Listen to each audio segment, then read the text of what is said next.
ഇതുകൊണ്ടാകാം ജവഹർലാൽ നെഹ്റു തന്റെ discovery of India എന്ന കൃതിയിൽ ഇന്ത്യൻ ദേശീയ പത്രപ്രവർത്തനത്തിന്റെ പിതാവ് എന്ന് രാജാറാം മോഹൻ റോയിയെ വിശേഷിപ്പിച്ചത്. ജവഹർലാൽ നെഹ്റു തന്റെ ഡിസ്കവറി ഓഫ് ഇന്ത്യ എന്ന കൃതിയിൽ ഇന്ത്യൻ ദേശീയ പത്രപ്രവർത്തനത്തിന്റെ പിതാവ് എന്ന് രാജാറാം മോഹൻ റോയിയെ വിശേഷിപ്പിച്ചു. എന്തുകൊണ്ടാകാം ഇങ്ങനൊരു വിശേഷണം ഉണ്ടായത്?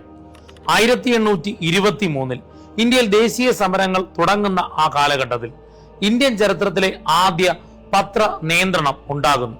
1823 ന്യൂസ് പേപ്പർ റെഗുലേറ്റിംഗ് ആക്ട്. ഈ നിയന്ത്രണം നിലനിൽക്കെ തന്നെ രാജാറാം മോഹൻ റോയ് ബംഗാളി ഭാഷയിൽ സമ്പാദ് കൗമുദിയും പേർഷ്യൻ ഭാഷയിൽ മിറാത്തുൽ അക്ബർ എന്നിങ്ങനെയുള്ള പത്രങ്ങൾ പുറത്തിറക്കി.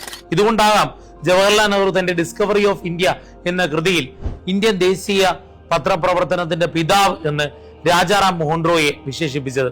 ഈ നിയന്ത്രണങ്ങൾ 1835 പിൻവലിച്ചത് ചാൾസ് മെറ്റ്കാഫ് ആണ്. ഇദ്ദേഹത്തെ ഇന്ത്യൻ പത്രങ്ങളുടെ വിമോചകൻ, സംരക്ഷകൻ, ലിബറേറ്റർ ഓഫ് പ്രസ് എന്നിങ്ങനെ അറിയപ്പെടുന്നു.